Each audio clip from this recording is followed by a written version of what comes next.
Assalamualaikum warahmatullahi wabarakatuh. Innal hamdalillah nahmaduhu wa nasta'inuhu wa nastahdihi wa nastaghfiruh wa na'udzu bihi min syururi anfusina wa min sayyiati a'malina. May yahdihillahu fala mudilla lahu wa may yudlil fala hadiya lahu. Wassalatu wassalamu ala Rasulillah Sayyidina Muhammadin wa ala alihi wa sahbihi wa man nasarahu wa tabi'ahu wa wala. Amma ba'd, faya ayyuhan nas ittaqullaha haqqa tuqatih wa la tamutunna illa wa antum muslimun. Sadaqallahul azim. Amma ba'd. Yang saya hormati Tuan Pengurusi, Tuan Imam, Tuan Belal, dan seluruh ahli jawatan kuasa, para asatidz dan asatidzah, para sesepuh, para tokoh masyarakat, tuan-tuan haji, puan-puan hajah, ibu-ibu, ayah-ayah, hadirin hadirat para jamaah yang dimuliakan Allah. Alhamdulillah, marilah sentiasa kita panjatkan puji dan syukur kehadirat Allah Subhanahu wa taala, di mana kita masih diberi kesempatan, masih diberi nafas, masih diberi kehidupan, dan ini semua adalah nikmat daripada Allah Subhanahu wa taala yang perlu kita syukuri.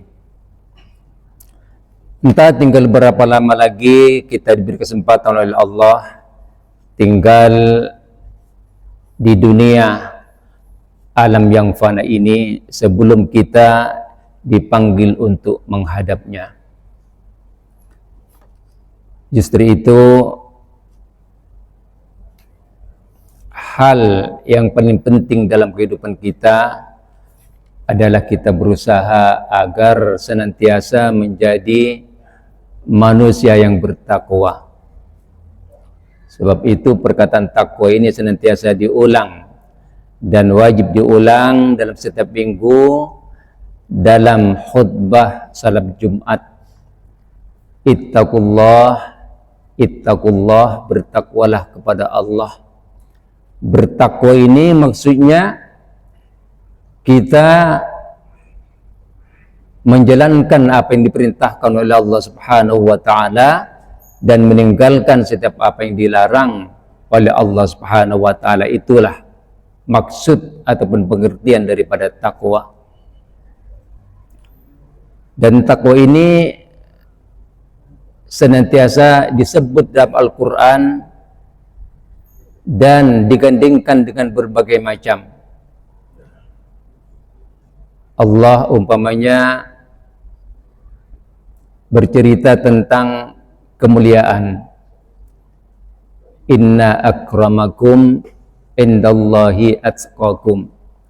Sesungguhnya yang paling mulia di antara kamu di sisi Allah adalah orang yang paling takwa di antara kamu. Allah juga bercerita berkenaan dengan pakaian. Ya ayyuhan nas, inna anzalnakum libasa yuwari sawatikum warisha wa libasut taqwa huwa khairul lakum. Wahai manusia, sesungguhnya kami telah turunkan kepada kamu pakaian yang dapat menutupi aurat kamu, dan sesungguhnya pakaian yang paling mulia itu adalah pakaian ketakwaan. Allah juga bercerita berkenaan dengan bekal. Kita untuk pergi kemana-mana tentu membutuhkan bekal, apalagi dalam perjalanan yang panjang. Kita sekarang ini dalam perjalanan yang panjang dan sementara waktu transit di sini. di dunia yang fana ini. Dan tak lama kita akan pindah transit ke alam yang lain, yang disebut alam baka ataupun alam kubur ataupun alam barzakh. Sebelum kita menuju ke alam baka, alam baka itu adalah destinasi kita yang terakhir. Kita di sini hanya sementara, diibaratkan oleh Rasulullah sebagai tempat bercocok tanam. Ad-dunya mazra'atul akhirah. Dunia ini adalah tempat bercocok tanam untuk buahnya nanti dipetik di alam akhirat. Apa saja yang kita lakukan di sini mungkin kita tak nampak tentang habuannya di dunia. Tapi ingatlah nanti di akhirat apa saja yang kita lakukan akan kita jumpai di akhirat. Wa may ya'mal mithqala dzarratin khairan yarah. Barang siapa yang melakukan sesuatu, melakukan pekerjaan yang berupa kebaikan walaupun sebiji sawi besarnya, sekecil macam manapun, pasti akan dilihatnya nanti. Wa may ya'mal mithqala dzarratin syarran yarah. Dan sebaliknya barang siapa yang melakukan perkara yang tidak baik, walau sekecil biji sawi pun, pasti akan dilihatnya. Di sana nanti pengadilan yang seadil-adilnya. Apa saja yang kita lakukan semasa di dunia pasti akan diadili oleh Allah Subhanahu wa taala. Sebab itu para jamaah yang dimuliakan Allah, ada sebuah syair yang perlu kita renungkan. Tazawwad minat taqwa fa innaka la tadri idza janna laydun hal ta'ishu ilal fajri. Kam min sahihin mata bighayri illah wa kam min alilin asyahinan minad dahri. Tazawwad minat taqwa. Hendaklah kamu memperbanyak bekal yang berupa ketakwaan. Fa innaka la tadri, sebab kamu tidak tahu. Idza janna lailun, sebaik malam menjelma, hal ta'ishu ilal fajri, ada kamu yakin dapat hidup sampai pagi. Kam min sahihin mata bighairi illah, berapa ramai orang yang sehat, kita tahu dia sehat, tiba-tiba kita mendengar dia meninggal dunia. Mata bighairi illah, mati dengan tanpa ada penyakit.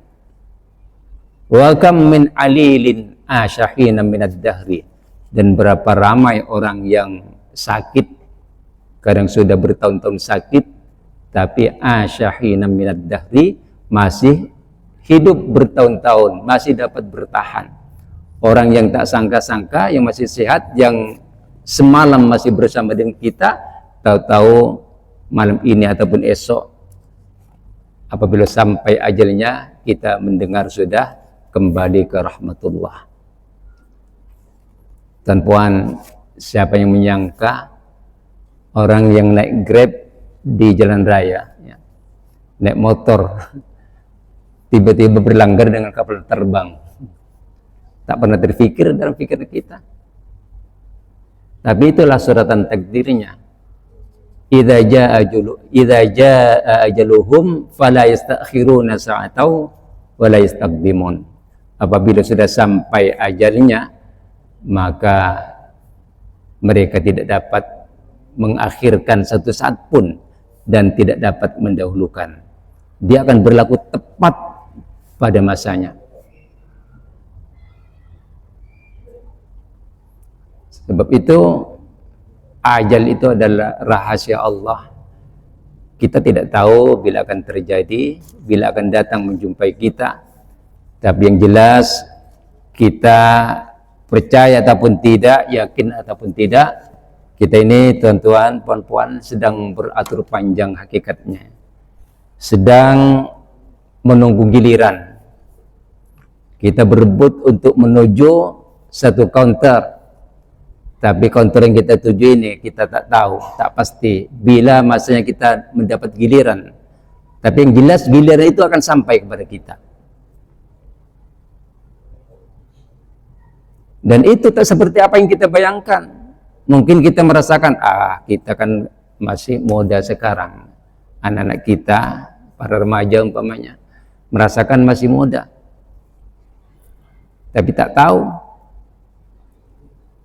ajal ini tidak menunggu tua. Seperti juga tidak menunggu sakit. Apabila sudah sampai masanya, tua ataupun muda pasti akan datang. Walaupun tidak sakit, dia pun akan menjemput kita. Sebab itu hal yang sangat penting.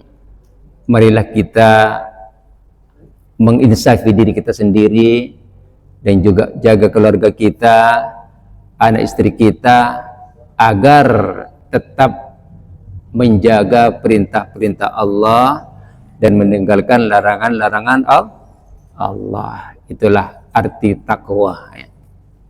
Pastikan anak-anak kita, terutama yang masih belajar, yang masih remaja ini, mereka nak main bola ke nak main apa, pastikan dia tahu tempat pulangnya, tahu jalan pulangnya, dan tahu di mana tempat dia perlu singgah.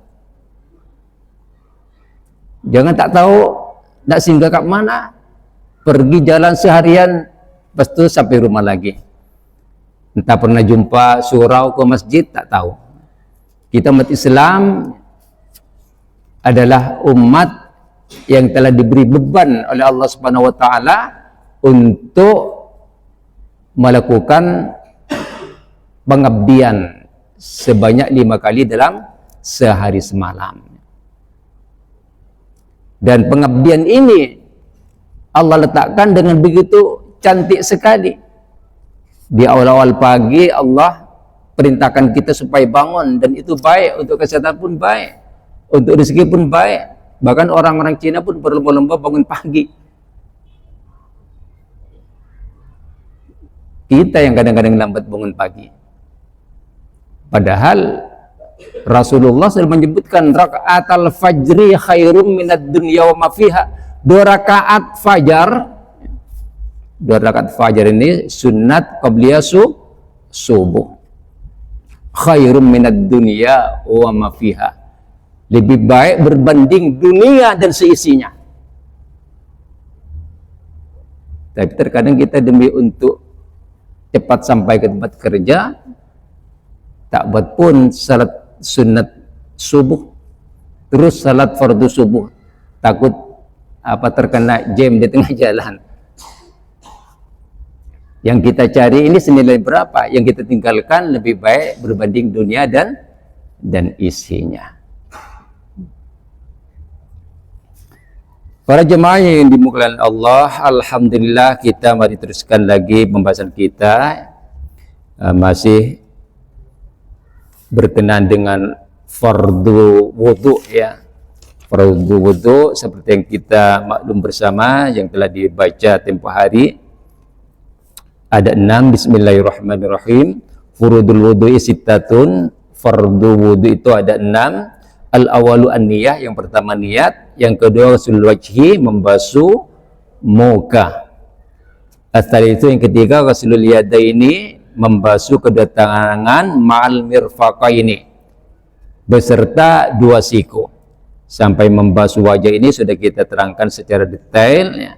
Kemudian yang ketiga ghuslul yadaini, membasuh kedua tangan, ma'al mirfaqaini, sehingga 2 siku, bukan sampai ya, bukan sampai kedua siku, sehingga ma'al mirfaqaini, membasuh kedua tangan ini bersama sekali kedua siku. Laki-laki perempuan sama cara wuduknya ya. Ma'al mirfaqaini, ini yang wajib dari ujung ya, dari ujung ya, cara membasuhnya dari ujung sampai ya terbasuh semua kedua siku kanan dan kiri ya. Ini yang wajib ya. Jadi pastikan jangan hanya pusing-pusing, kita tak yakin sampai air ke bagian siku semuanya, atas bawah. Nah, pastikan ketika wudhu ini kita betul-betul berhati-hati ya. Itulah sebabnya sampai disunatkan 3 kali. Dan 3 kali itu, yang kedua, yang ketiga bukan penyempurna. Maksud 3 kali itu, setiap basuhan itu kita basuh secara sempurna dari ujung sampai penghabisan. Diulang lagi dan diulang lagi. Nah, bukan basuhan yang pertama separuh saja, yang kedua diteruskan lagi, yang ketiga disempurnakan, bukan macam itu. Tapi setiap basuhan itu dibasuh dengan rata, dengan sempurna, semua terkena air, diulang sampai 3 kali. Dan tentu saja dilarang membazir. Kemudian di sini ada masalah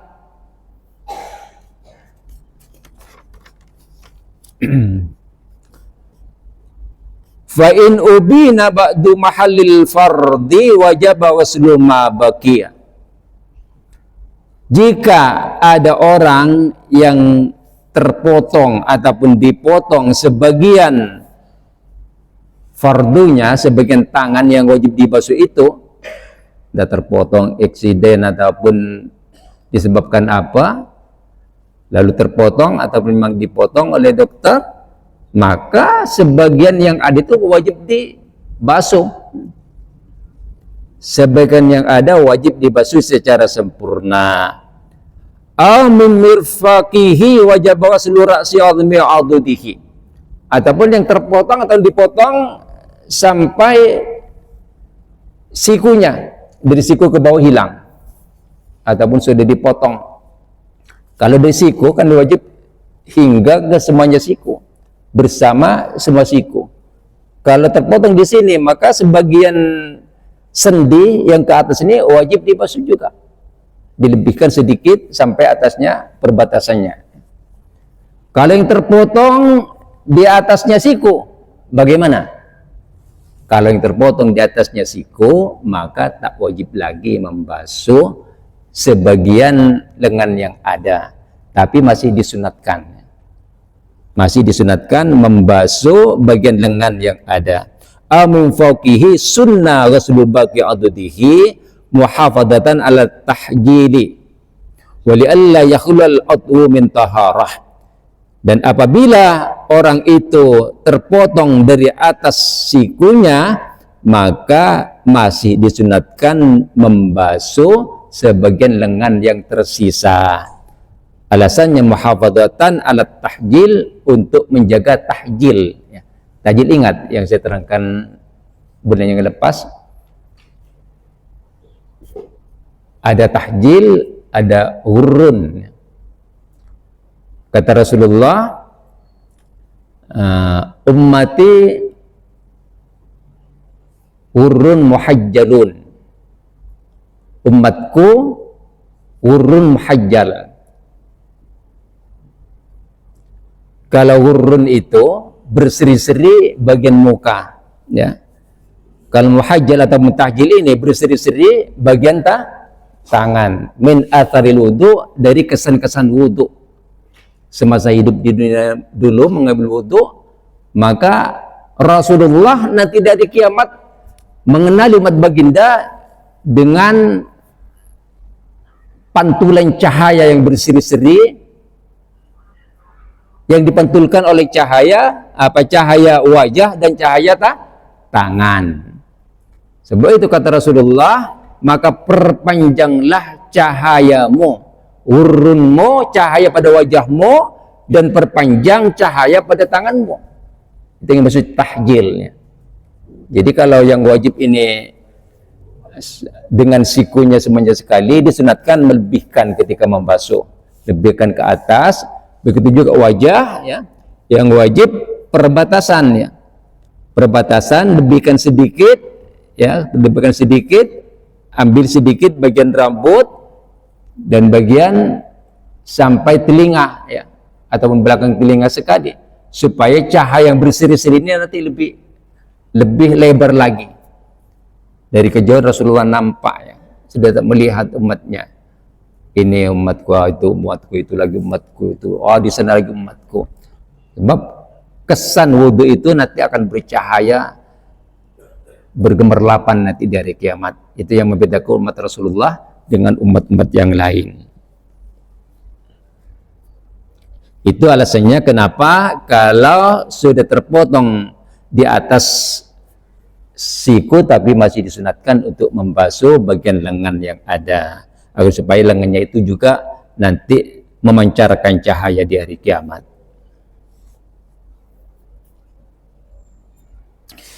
Kemudian yang kelima, yang keempat, ar-rabi'u mashu syai'in min ra'si, mengusap ya, mengusap sebagian dari kepala. Jadi istilahnya dalam ayat wudhu ini ada yang membasuh, ada yang mengusap ya.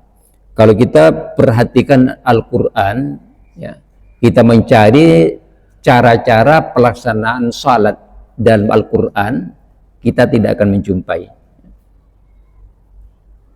praktik Al-Quran, praktik salat ya. Macam mana pelaksanaan salat, berapa rakaat salat dalam Al-Quran tidak disebut.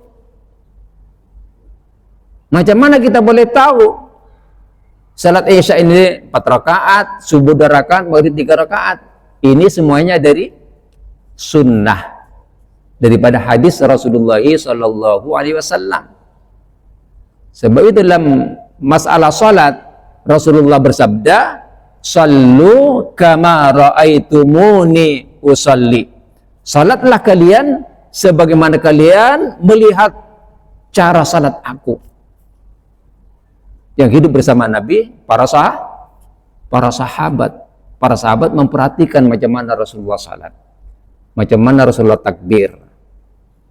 Rasulullah takbir mengangkat kedua tangannya hadwa mankibaihi ya, sampai sejajar kedua bahu.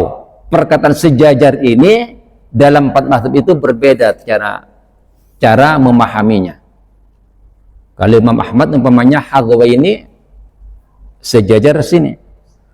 Sebab itu dengan heran kalau ada orang salat Allahu Akbar, itu bukan mazhab Syafi'i, bukan mazhab Syafi'i. Betul-betul ikut mereka, itu yang sunat.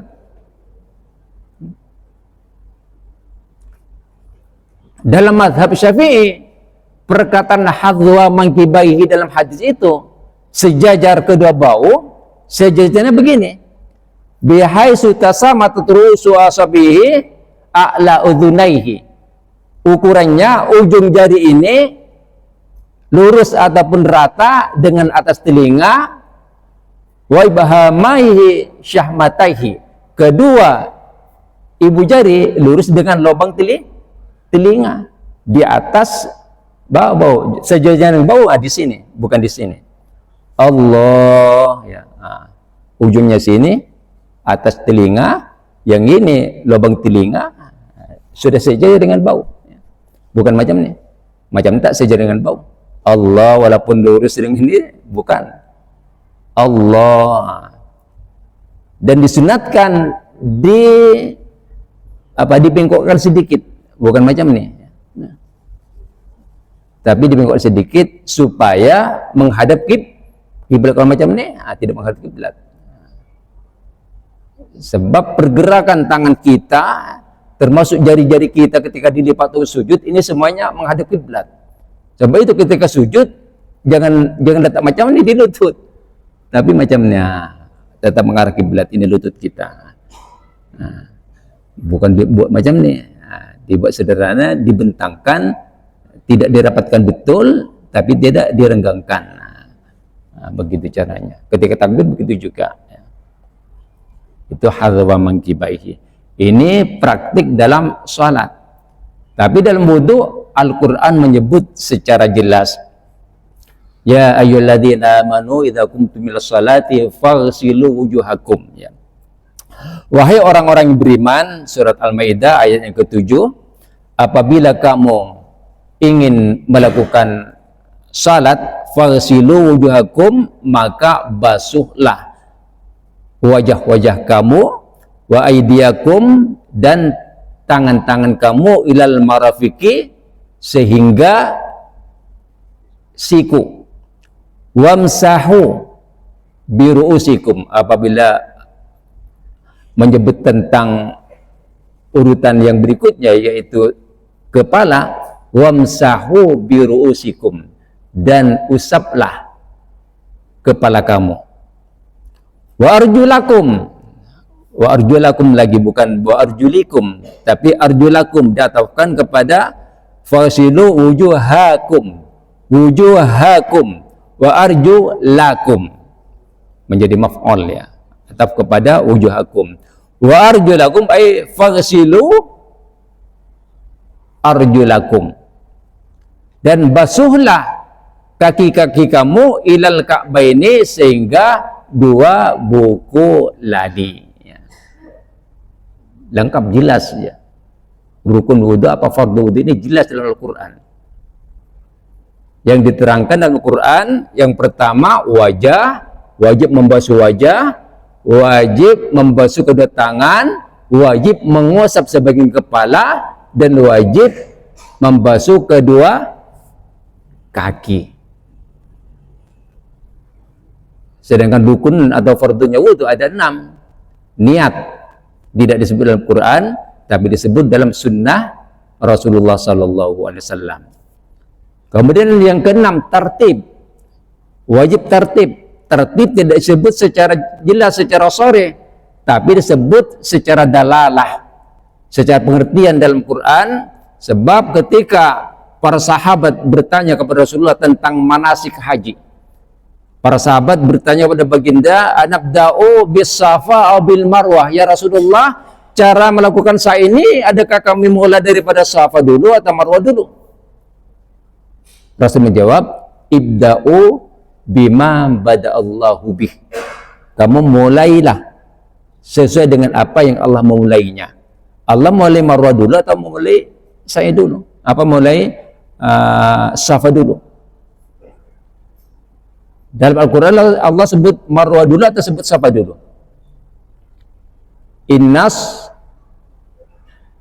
Innal marwah atau innas safa dulu? Innas safa wal marwata min sya'airillah. Sesungguhnya safa dan marwah, Allah menyebut safa terlebih dahulu. Jadi kamu dalam bersa'i ini kamu melakukan juga dengan apa yang disebut Allah dulu, yaitu safa. Mulai dari safa, berakhir di marwah. Safa, marwah, safa, marwah, safa, marwah, sampai 7 kali ulang alik. Nah, itu maksudnya ibda'u bima badallahu bihi. Dan sabda baginda ini khusus ditujukan kepada orang yang bertanya. Tapi secara umumnya, umum lafadznya, bukan secara khusus di situ, tapi hukumnya adalah umum. Al-i'tibar bi umumil lafzi la bi khususi sabab. Bukan secara khusus sabab yang Rasulullah bertanya berkenaan dengan nak mulakan safa dulu ke marwah dulu. Tapi jawaban Rasulullah ini umum, termasuk kita dalam berwudu, semuanya kena ikut tertib. Tertibnya dalam wudu macam mana? Allah menyebut yang pertama, fagsilu wujuhakum wa aydiyakum ilal marafiq wamsahu birusikum wa arjulakum. Ikut urutan. Kita tidak boleh mendahulukan kaki, kemudian tangan. Tak ikut urutan Al-Quran, tidak boleh, tidak sah. Sebab itu para ulama ini menentukan hukum ini bukan secara suka-suka ya. Jadi dalam memahami Al-Quran ini perlu orang yang berkelayakan. Bukan semua orang yang membaca Al-Quran kemudian lalu bisa berkemampuan untuk mengambil hukum. Bukan. Memang kita wajib merujuk kepada Al-Quran dan Sunnah. Tapi yang merujuk Al-Quran dan Sunnah ini orang-orang yang berkelayakan, bukan semua orang. Orang-orang tertentu, orang yang ada ilmunya. Jadi jangan terpengaruh orang berkata kembali pada Al-Quran. Jangan ikut ulama. Ini perkataan yang sangat mengelirukan. Ingat, ulama ini tidak merujuk pada Al-Quran. Fiqh ini, arti ilmu fiqh ini atau fikih ini atau al-fiqh ini, al-fiqhu al-ilmu bil ahkami syar'iyyah al-amaliyah al-muttakhadhu min adillatiha tafsiliyah. Ya. Ada satu cabang ilmu fikih. Al-fiqh ini adalah al-ilmu bil ahkami syar'iyyah, ilmu yang mengupas tentang hukum-hukum syarak. Al-amaliyah yang merupakan amal perbuatan, bukan i'tikad. Kalau ilmu yang mengupas tentang i'tikad namanya ilmu tauhid ataupun ilmu kalam. Tapi ilmu yang mengupas tentang ibadah ini namanya ilmu fikih. Al-muttakhadhu, diambil dari mana ilmu ini? Al-muttakhadhu min adillati tafsiliyah, diambil dari dasar-dasar, dari dalil-dalil syarak itu secara terperinci.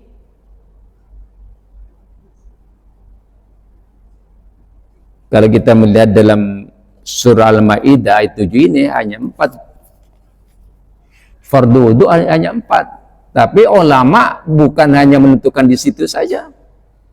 Bukan hanya mengambil dari satu ayat saja untuk menentukan, tapi juga mengambil daripada hadis Rasulullah SAW. Sabda baginda, innamal a'malu bin niyati. Sesungguhnya sahnya amal perbuatan itu mesti dengan niat. Sudah menjadi rukun yang pertama. Nak wudu, nak salat, tampaknya tak sah. Walaupun praktiknya berbeda. Dalam mazhab Syafi'i, niat ini mesti ketika takbiratul ihram. Allah, ketika menyebut hamzanya Allah sampai ra-nya akbar, di situ tempat niat. Bukan usallinya itu. Usalli fardal maghribi thalatha raka'atin ada ma'muman lillahi ta'ala. Allah, semasa sebut Allahu Akbar hati kita kosong, tak sah salatnya. Usalli itu bukan niat. Usalli itu adalah lafaz niat. Sunnat talaffuz bin niat. Melafazkan niat ini hukumnya sunnat liyusa'idal lisan alal qalb. Tujuannya supaya lidah yang kita menyebutnya itu tadi dapat membantu pada apa yang akan dilintaskan dalam hati. Yang akan dilintaskan hati ini ada komponen-komponennya. Jangan hanya sebut lintasan. Lihat ini lintasan, ini lintasan. Apa yang dilintaskan itu? Lintas macam mana? Kadang ada orang, itu bukan niat, dia tak perlu sesuatu. Lihat ini lintasan hati. Lintasannya macam mana? Ada aturan mainnya. Memang lintasan hati nanti itu. Usul itu bukan niat, tapi lafaz niat. Yang perlu ada di lintasan dalam hati itu apa? Ada komponennya. Nanti kita akan membahas an-niyatu thalathu darajatin. Kalau komponen lintasan itu tak cukup, maka niat kita tak sah.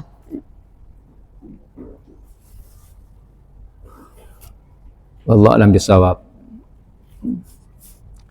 Sebentar lagi, sekarang awal masuk Isya, pukul 8.30 ya.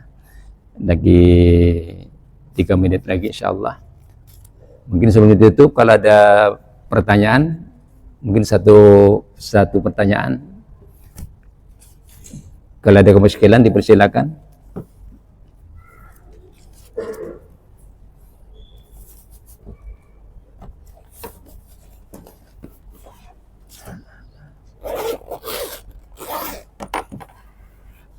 Alhamdulillah, nampaknya tak ada kemusykilan. Memang perkara ini dah biasa kita lakukan. Ini kira mengulang kaji. Kita mengingat kembali apa yang telah kita pelajari dulu di masa kanak-kanak ya. Dari kanak-kanak kita kan belajar tentang fardu wudu, cara-cara praktik wudu, semuanya sudah kita pelajari. Cuma kita sekarang ini apa saja wudu ke taharah ke salat, ini semuanya sudah kita pelajari. Cuma kadang-kadang ada yang terkeliru. Cara memahaminya dulu mungkin terkeliru ataupun ingat-ingat lupa, maka diulang kembali dalam tazkirah ataupun majlis taklim seperti ini. Alhamdulillah, Semoga bermanfaat. Terima kasih atas perhatiannya, yang baik itu datangnya daripada Allah Subhanahu wa taala, dan yang silap, yang salah itu dari kelemahan diri saya sendiri.